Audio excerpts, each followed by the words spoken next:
আমি অসীম দেবনাথ এবং art of ইমোশনের পক্ষ থেকে সবাইকে স্বাগত। আজকে আমরা কম্পোজিশন এবং টাইমিং এই দুটো বিষয় নিয়ে কথা বলবো, কিন্তু তার আগে একটা জিনিস বলে রাখা দরকার। আমি এরকম অনেকগুলো ভিডিও দেওয়ার চেষ্টা করব, সেখানে আমি বিভিন্ন ফটোগ্রাফির বিভিন্ন টিপস এবং বিভিন্ন কম্পোজিশনের রুলস নিয়ে ডিটেলসে আলোচনা করব।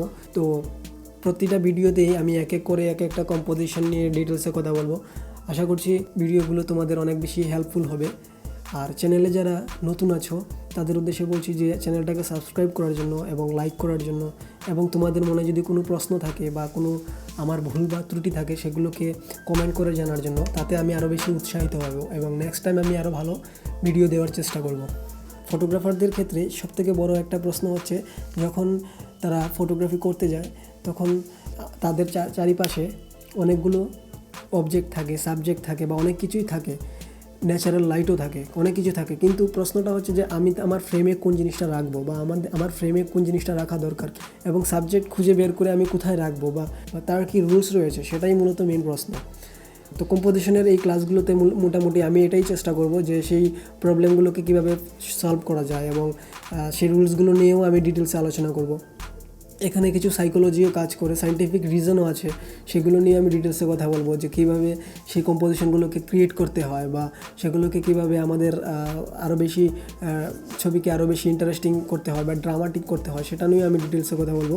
কম্পোজিশন মূলত আমাদের ঘরের মতোই, আমরা ঘরের মধ্যে যেরকমভাবে আমরা বিভিন্ন অবজেক্ট বিভিন্ন জায়গায় রাখি আমাদের কাজের সুবিধার্থে, সেইভাবেই মূলত কম্পোজিশন আমাদের ফ্রেমে আমাদের সাবজেক্টকে বা আমাদের অবজেক্টকে সেগুলোকে রাখা দরকার, এবং সেই বিষয়টাকে নিয়ে মূলত আমি এই সিরিজে আলোচনা করব।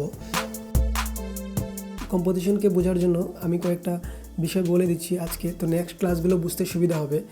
কম্পোজিশনে প্রাথমিকভাবে তিনটে জিনিস রয়েছে: ফোরগ্রাউন্ড, ব্যাকগ্রাউন্ড এবং মিডল গ্রাউন্ড, এবং একটা শর্ট লাইন রয়েছে। এই তিনটে জিনিস একটা ল্যান্ডস্কেপের ক্ষেত্রে এটা খুবই গুরুত্বপূর্ণ একটা বিষয়।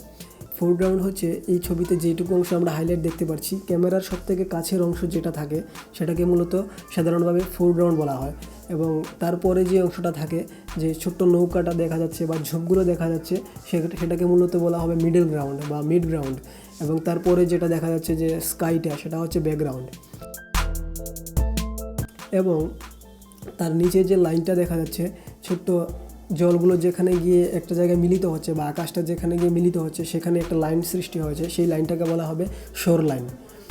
বাংলাতে যেটাকে অনেক সময় আমরা অনেক সময় বলি যে আকাশটা যেখানে গিয়ে মিলিত হচ্ছে সেই জায়গাটাকে, ছোটোবেলায় আমরা বলতাম যে আকাশটা যেখানে গিয়ে মিলিত হচ্ছে সেটাকে মূলত বলা হয় দিগন্ত রেখা। এই জিনিসটাই মূলত শোর লাইন।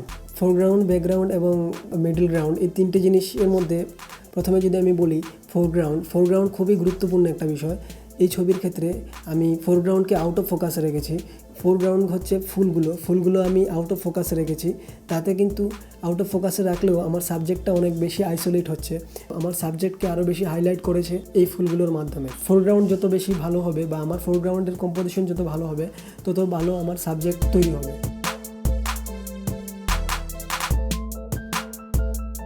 একটা ভালো ছবি আরও বেশি ইন্টারেস্টিং বা আরও বেশি ড্রামাটিক হতে পারে আলো ছায়ার উপর ডিপেন্ড করে। তো সেই আলো ছায়াকে ক্রিয়েট করার জন্য বা সেই ড্রামাটিক বিষয়টাকে তৈরি করার জন্য সময়ের উপর ডিপেন্ড করছে যে কোন সময় আমি ছবিটা তুলব।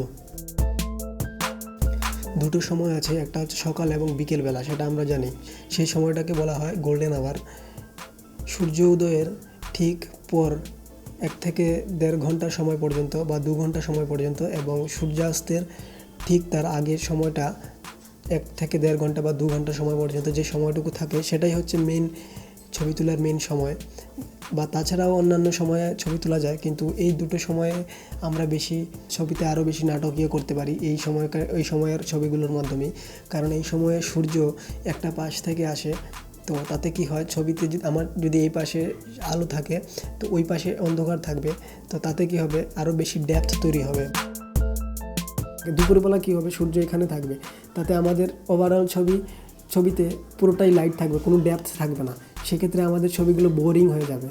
কিন্তু যখন সূর্যটা এখান থেকে সাইডে আসবে, তখন সূর্য রশ্মিটা যদি এখানে থাকে, তো তার অপোজিট সাইডে কি থাকবে, ছায়া থাকবে বা সে তার অপোজিট সাইডে শ্যাডো থাকবে, সেই শ্যাডো মাধ্যমে এবং আলোর লাইটের কারণে আমাদের ছবি আরও বেশি ড্রামাটিক হয়ে যাবে। লাইটের অত্যন্ত গুরুত্বপূর্ণ ভূমিকা রয়েছে, কারণ আমরা যে ছবিটা তুলছি সেটা 2D সারফেসে থাকে, যার কোনো একটা ফ্রেমের মধ্যেই থাকে। সেটাকে আমরা যখনই 3D করতে চাই, বা সে 3D মানে সেই 3D নয়, 3D মানে 3 ডাইমেনশনে, মানে আমি আলো ছায়ার মাধ্যমে আরও বেশি ইন্টারেস্টিং বা আরও বেশি ড্রামাটিক করতে চাই, সেই 3Dর কথা বলা হচ্ছে। সেক্ষেত্রে কিন্তু আমার আলো ছায়ার গুরুত্ব অনেক বেশি, কারণ 2D সার্ফেসের মধ্যে আমি 3D ইলিউশন দেওয়া আলো ছায়ার মাধ্যমেই একমাত্র সম্ভব। তো সেই জন্য টাইমিংটা অত্যন্ত গুরুত্বপূর্ণ একটা বিষয়। আমি সেই জন্য টাইমিংটাকে প্রেফার করি।